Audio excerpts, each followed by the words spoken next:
Praise the lord. అందరికీ వందనాలు తెలియజేస్తున్నాను. ఈరోజు దేవుడు ఇచ్చినటువంటి వాగ్దానము 91వ దావీదు కీర్తన 13వ వచనంలో రాయబడినట్టుగా, నువ్వు సింహములను నాగుపాములను తొక్కెదవు, నీవు కొదమ సింహములను భుజంగములను అణగదొక్కెదవు అంటున్నాడు దేవుడు. సింహాలని నాగుపాములను నువ్వు తొక్కుతావు, కాలి కింద తొక్కి పెడతావు అంటున్నాడు దేవుడు. ఎందుకు మనం ఒక సింహాన్ని కాలుతో తొక్కుతామా? అది కాదు. కానీ ఆయన అటువంటి వాటి విషయంలో మాట్లాడట్లేడు. కానీ సాతాను సంబంధమైనటువంటి కొదమ సింహం లాంటివి, సింహంలాగా మెరుచుకుపడేవి, సర్పాల్లాంటి దురాత్మలు, వాటిని నువ్వు తొక్కి పెడతావు అంటున్నాడు అనమాట. నీ కాలు కింద వాటిని తొక్కి పెడతావు. నీ మీదకు లేస్తున్న విష సర్పాలను నువ్వు తొక్కుతావు, దురాత్మలను తొక్కుతావు, నీ కాలు కింద అణగదొక్కి ఉంచుతావు, వాటిని మీద ఏలనియ్యవు అంటాడు దేవుడు. నిజమే. ఏదైనా పురుగు ప్రాణాంతకమైనది కనబడ్డప్పుడు ఏం చేస్తాం మనం? చెప్పుతో కాలు కింద దాన్ని నలిపివేస్తారు అనమాట.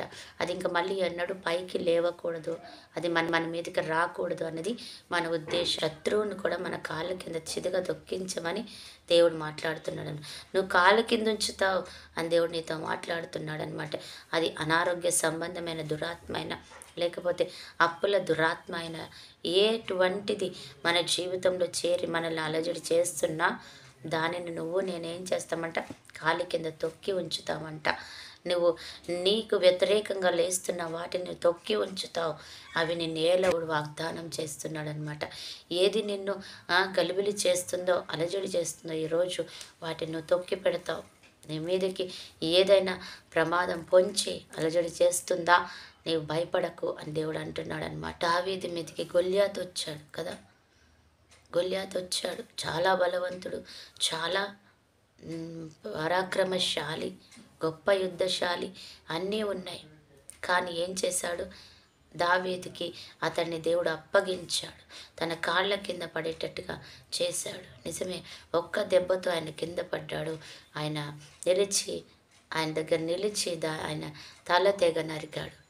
ఈరోజు దేవుడు అంటున్నాడు, ఎంత పెద్దవాడైనా, ఎంత గొప్పవాడైనా, సింహము లాంటిదైనా, నాగుపామైన, భుజంగములైన, కొదమ సింహాలైనా, ఎటువంటి సాతాయినైనా ఈరోజు నువ్వు వాటిని నీ కాళ్ళ దగ్గర ఉంచే దేవుడు అని వాగ్దానం చేస్తున్నాను.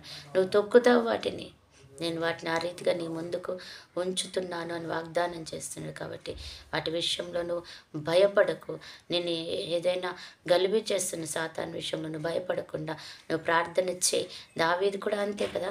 ఆయన విశ్వాసం ఉంచి ప్రార్థనతో ముందుకెళ్ళాడు. ఎందుకంటే ఆయనని ఆ గొల్యాతు నేను కాదు ఎదుర్కొన్నాను, నా దేవుడు ఎదుర్కొంటాడు. ఈరోజు నీ శత్రువుని కూడా దేవుడు ఎదుర్కొని నీ కాళ్ళ కింద పెడతాడు.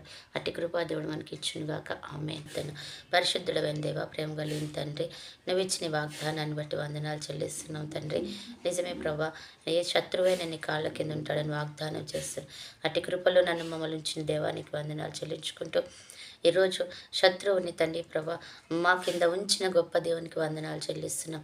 ఈరోజు ఎంతమంది బిడ్డలైతే వాక్యం వింటూ, ప్రభా యేసయ్యా, ఇదిగో ఈ సాతాను నన్ను ఏలుతుంది, అనారోగ్యం నన్ను ఏలుతుంది, అలజడి ఏలుతుంది తండ్రి ప్రభా, అప్పుల సమస్యలు, ఆర్థిక సమస్యలు, కుటుంబ సమస్యలు నన్ను ఏలుతున్నాయి ప్రభా అని వారు అడుగుతున్నారు. వారందరి జీవితాలలో ప్రభా నువ్వు అద్భుతం చేసుకొని ఆ సాతాన్ని తండ్రిని తల చితక తొక్కిస్తున్నందుకే కృతజ్ఞతలు చెల్లిస్తున్నా. ఈరోజు బర్త్డే, మ్యారేజ్ డే జరుపుకున్న వీళ్ళు కూడా జ్ఞాపకం చేసుకోమని, కుటుంబాలన్నింటినీ పేరు పైన బ్లెస్ చేయమని యేసయ్య శ్రేష్ఠ నామంలో ప్రార్థించి అడిగి వేడుకుంటున్నాం తండ్రి. ఆమేన్.